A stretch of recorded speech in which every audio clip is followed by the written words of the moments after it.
السلام علیکم، this is Muhammad Khan from Ali lucky associate viewers. آج ہم بات کریں گے کرنٹ مارکیٹ جو سچویشن ہے اسی کے بارے میں ڈسکشن کریں گے۔ ہمارے ساتھ ہے عامر بھائی۔ السلام علیکم۔ وعلیکم السلام، کیسے ہیں آپ؟ ٹھیک ٹھاک ہیں؟ الحمدللہ، شکر ہے۔ عامر بھائی بتائیں، ابھی جس طرح کی سچویشن چل رہی مارکیٹ کی، خیر یہ تو صرف ریئل اسٹیٹ ہی نہیں ہے، اوور آل جس طرح کے پاکستان کے حالات چل رہے ہیں، ہر مارکیٹ جو ہے وہ ڈاؤن چل رہی ہے، لیکن پھر بھی وہ سیل پرچیز تو ہوتی رہتی ہے۔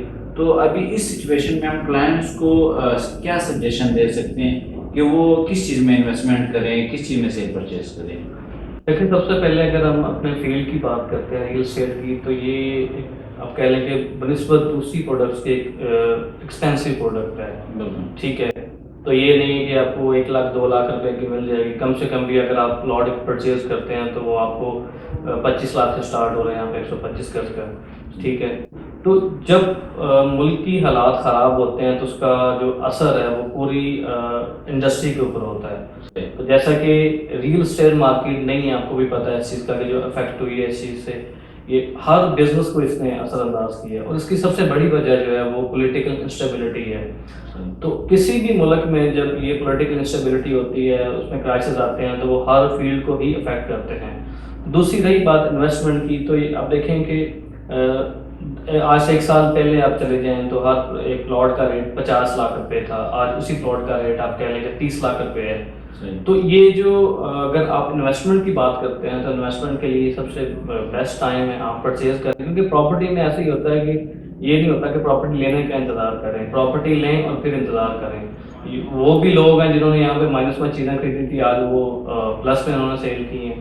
یہ اپ اینڈ ڈاؤن آتے رہتے ہیں، لیکن ابھی جو ہے نا آپ کہہ لیں کہ یہ بیسٹ ٹائم ہے انویسٹمنٹ کے لیے، کسی بھی جگہ پہ ہو پراپرٹی لینے کا یہ سب سے بہترین ٹائم ہے۔ صحیح۔ اچھا عامر بھائی، اگر ہم دیکھ لیں کہ 1 سال پہلے جس طرح آپ نے کہا تھا کہ 50 لاکھ کے پلاٹس چل رہے تھے، ابھی وہی پلاٹ جو ہے 30 لاکھ کے چل رہے ہیں۔ تو جب 50 لاکھ کے چل رہے تھے اسی ٹائم ہم سب کو پتہ ہے کہ بہت زیادہ مطلب پیک پہ تھی یہ مارکیٹ، اور لوگ جو ہے پرچیزنگ کر رہے تھے۔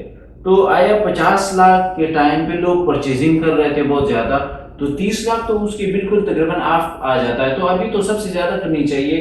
تو آیا لوگوں کے پاس پیسے ختم ہو گئے یا انویسٹ کرنا نہیں چاہ رہے، کیا وجہ ہے اس کی؟ دیکھیے، میں نے آپ کو وہی چیز بتائی ہے کہ لوگ ڈر رہے ہیں اس ٹائم، لوگ کہہ رہے ہیں کہ جی ہماری ملک جو ہے بینکرپٹ نہ ہو جائے، ٹھیک ہے، اس کے علاوہ ہمارا جو پیسہ ہے وہ سرمایہ کاری ہے وہ ڈوب نہ جائے، تو اس سے لوگ ڈر رہے ہیں۔ ٹھیک ہے، تو یہ ہوتا ہے، ایسا یہ بات نہیں ہے، کیونکہ آپ دیکھیں نا ایک 50 لاکھ کی چیز ہے، اس ٹائم لوگوں کو ڈر خوف نہیں تھا، ٹھیک ہے، ملکی حالات بہتر تھے۔ تو اس ٹائم جو چیز 30 لاکھ کی ہوئی ہے تو لوگ ڈر رہے، لوگ یہ بھی نہیں لے رہے 30 لاکھ کی چیز بھی، لیکن میں سجیسٹ کروں گا کہ یہ صحیح ٹائم ہے لینے کے لیے۔ صحیح بالکل۔ دیکھیں مارکیٹ جو ہے صرف ریئل اسٹیٹ ہی نہیں بلکہ ہر مارکیٹ جو ہے اس میں اپس اینڈ ڈاؤن جو ہے وہ آتے رہتے ہیں، لیکن عامر بھائی ایک تیسرا کوشچن جو ہے وہ مطلب مارکیٹ میں 2 لوگ ہوتے ہیں، یا انویسٹر یا اینڈ یوزر۔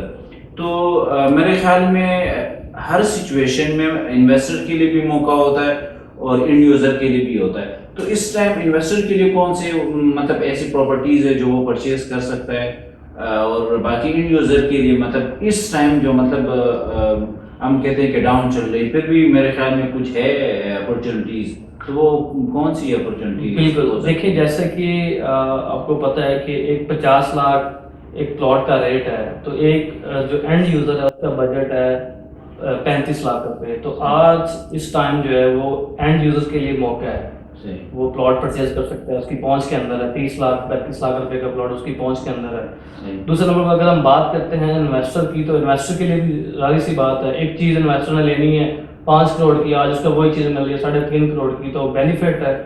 بالکل اسی طرح دیکھیں انویسٹر، تو اگر ہم بات کریں نا انویسٹر کے لیے، چاہے مارکیٹ ڈاؤن ہو یا مطلب اپ ہو، تو دونوں ٹائم پہ نا وہ پرچیزنگ کرتا ہے۔ ہاں یہ کہ جو جب ریٹ کم ہوتے ہیں تو وہ زیادہ چیزیں لے سکتا ہے، جب مارکیٹ اپ ہو تو وہ انہی پیسوں کے نا مطلب کم چیزیں لے سکتا ہے۔ دوسرا جو اینڈ یوزر ہے نا، مطلب مجھے جو لگ رہا ہے کہ اینڈ یوزر میں اینڈ یوزر کے لیے اس ٹائم اگر ہم پروجیکٹ سجیسٹ کر لیں، کوئی پروجیکٹ فار ایگزامپل کوئی شاپ سے 30-35 لاکھ کی شاپ مل جاتی ہے، تقریباً 3 سے 4 لاکھ میں وہ ڈاؤن پیمنٹ دے کے بکنگ کرا سکتا ہے، باقی تقریباً 15,000 سے منیمم ابھی انسٹالمنٹ چل رہا ہے۔ تو میرے خیال میں ان یوزر کے لیے پروجیکٹ ہی بیسٹ ہے اس ٹائم. انویسٹر تو دونوں مارکیٹ میں دونوں سچویشن میں چیزیں اٹھاتے ہیں. بالکل ایسے ہی. اب دیکھیں نا ایک بندہ جو ہے وہ کہتا ہے کہ میری منتھلی انکم ہے 1 لاکھ یا 2 لاکھ روپے, ٹھیک ہے, تو سروائیونگ مشکل ہے. تو بجائے اس پہ کہ وہ اکٹھے پیسے اپنے 30-35 لاکھ کی جگہ پہ خرچ کرے, تو اس کو چاہیے کہ وہ 1 سے 2 لاکھ روپے, یا کچھ پروجیکٹ ایسے بھی ہیں جو 0% ڈاؤن پیمنٹ سے آپ کو مل جاتے ہیں. آپ کو 30-35 لاکھ کی جو دکان ہے وہ 4 سے 5 سال یا 2 سال انسٹالمنٹ کے اوپر مل جاتی ہے. تو وہ اینڈ یوزر کے لیے سب سے بیسٹ ہے, کیونکہ اکٹھے پیسے نہیں خرچ کرنا چاہ رہا, تو وہ اس کے لیے جو پرائیویٹ پروجیکٹ ہیں وہ سب سے بیسٹ ہیں. سب سے بڑی بات یہ ہے کہ ان کے اندر اگر آپ کی کوئی فائل ہے, جیسے کہ کوئی ڈسپیوٹڈ فائل ہیں, وہ آپ کی مرجنگ ہو جاتی ہے اس کے 100%, تو یہ اینڈ یوزر کو ڈبل فائدہ ہے. صحیح. ٹھیک ہے ویورز, یہ تقریباً 3-4 کوشچن تھے مطلب ہمارے مائنڈ میں, تاکہ یہ کوشچن آپ لوگوں کے بھی مائنڈ میں ہوں گے, اور آئی تھنک ہمیں امید ہے آپ لوگوں کے مائنڈ جو کلیئر ہوئے ہوں گے. تو اس طرح کی مزید ویڈیوز بھی انشاءاللہ ہم آپ لوگوں کے لیے بناتے رہیں گے. تھینک یو عامر بھائی سو مچ. انشاءاللہ ہمارے چینل کو سبسکرائب کیجیے گا تاکہ اس طرح کی مزید انفارمیشن آپ لوگوں تک پہنچ سکے. اللہ حافظ. اللہ حافظ.